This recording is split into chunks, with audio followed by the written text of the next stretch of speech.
They scrutinized his ID, questioned his legitimacy, and even called security, all before realizing they were about to deny service to the one man who could end their careers. For months, a quiet thought had been gnawing at Marcus Reed. Was his bank, the empire he built from the ground up, really living up to the promises of fairness and respect he once made? Today, he walked into one of his own branches, not as a billionaire CEO, but as just another customer. And what happened next would shake the entire building to its core. Marcus Reed was not just any man. He was the founder and CEO of Reed Financial Trust, one of the fastest-growing banks in America. He had started with nothing but determination and a vision, building his institution from the ground up. To many, he was living proof that hard work, discipline, and perseverance could change a life. But deep down, Marcus knew something that numbers on a balance sheet could never show. Policies on paper don't always translate into fairness in practice. Over the years, he had heard whispers, subtle complaints, stories told in hushed voices. Friends had mentioned being treated differently at certain branches. Not in ways that would make headlines, but in small, sharp moments of bias that left a sting. Marcus had always brushed them off, believing his staff were trained better, that his bank was different. But doubt is a quiet thing. It starts as a faint echo and then grows louder until it demands to be answered. So, one cloudy afternoon in Indianapolis, Marcus made a decision. He wouldn't walk into a boardroom to find the truth. He wouldn't rely on filtered reports or polished presentations. He would go in himself as just another man, not a CEO. No tailored suit, no polished shoes, no expensive watch. Instead, he wore a simple jacket, worn jeans, and sneakers. The kind of look that wouldn't turn heads or command instant respect. He wanted to feel what an ordinary customer might feel. When the automatic doors slid open and he stepped into the branch, he wasn't Marcus Reed, the billionaire banker. He was just Marcus. And what happened in the next few minutes would test everything he believed about his own institution. The lobby smelled faintly of fresh paper and industrial-strength air freshener.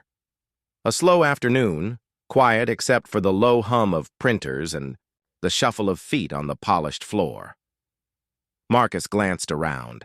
A few customers were waiting in line, others seated in the lobby chairs flipping through magazines.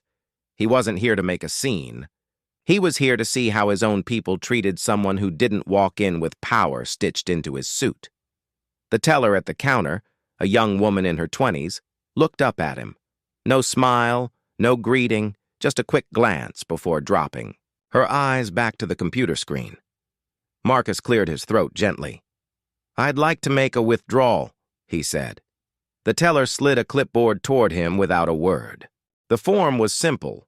Name, account number, amount. Marcus filled it out quickly, his handwriting steady. He wrote $5,000.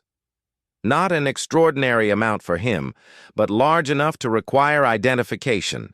He placed the clipboard back on the counter, with his ID. That was when the shift happened. The teller's eyes flicked to the ID, then to his face.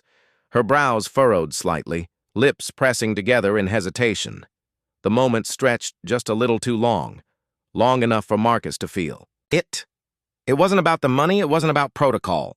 It was about him. She picked up the ID, studied it again, then set it down. Instead of processing the request, she excused herself and disappeared into the manager's office. Marcus stood at the counter. He glanced to the side. A man in a rumpled business suit had been greeted warmly just moments ago, his transaction processed without question. 5 minutes passed. The lobby grew quieter, the weight of silence heavy. Customers shifted, stealing glances his way, sensing something unusual, but pretending not to notice. Marcus felt the heat rising in his chest, not from embarrassment, but from clarity. He knew what was happening. This wasn't about security. This wasn't about banking policy. This was about who they thought he was. Finally, the office door opened. The teller returned, followed by the branch manager. His name tag read Todd Larson. Todd stopped at the counter, studying Marcus with that careful, assessing look. "Afternoon, sir," Todd said.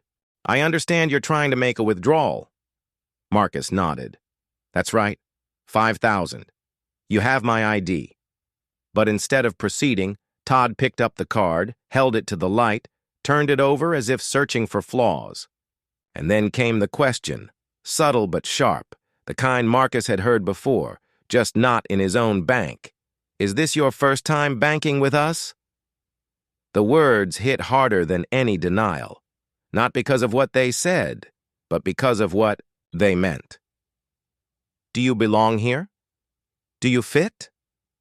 Marcus kept his face steady, but inside the answer was already clear. This wasn't going to be a simple withdrawal. This was going to be a test. Todd's polite smile didn't last long. When Marcus confirmed the amount, the manager shook his head slowly, as though weighing something more than policy. "I'm afraid we can't process this right now," Todd said carefully. "Large cash withdrawals require extra verification." Marcus glanced around.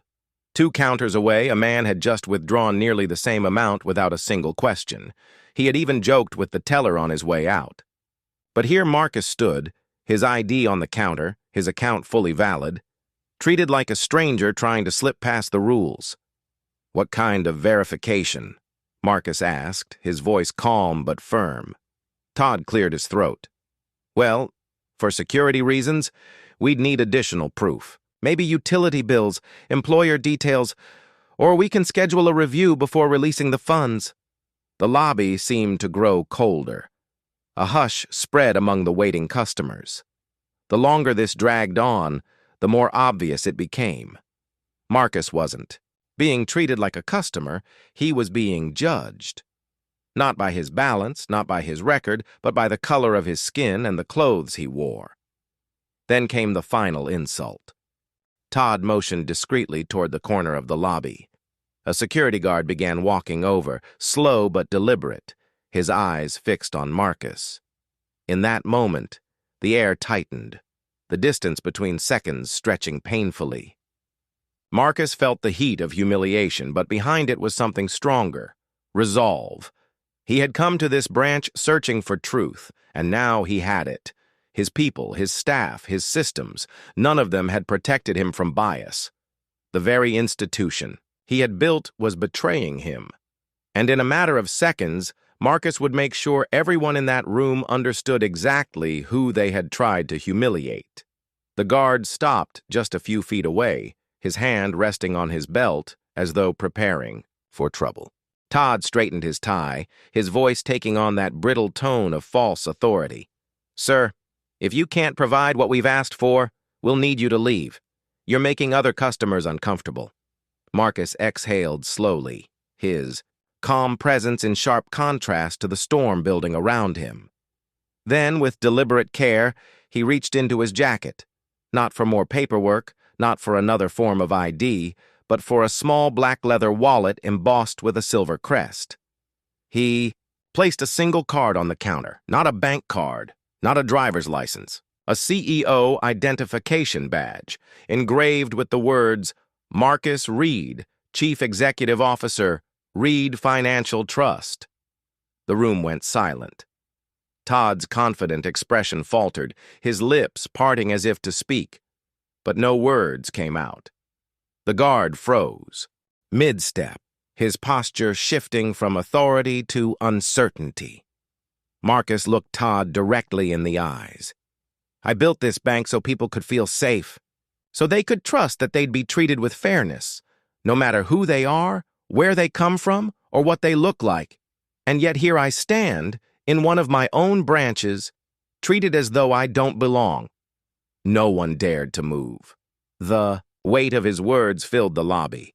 Marcus picked up his card, slipped it back into his wallet, and turned to leave. But before stepping out, he paused. His voice was firm, carrying enough authority to echo through the hall. "Change is coming. Not because I ask for it, but because I demand it. And I will never allow this institution to mirror the bias we claim to fight." With that, he walked out, leaving a stunned silence behind him. For those in the branch, it was a moment they would never forget. And for anyone listening now, ask yourself, what would you have done if you were standing there? If you've experienced or witnessed the same, share your story in the comments. I might even make a video about it to raise awareness and justice. And don't forget to like, subscribe, and share this video so together we can spread the message further.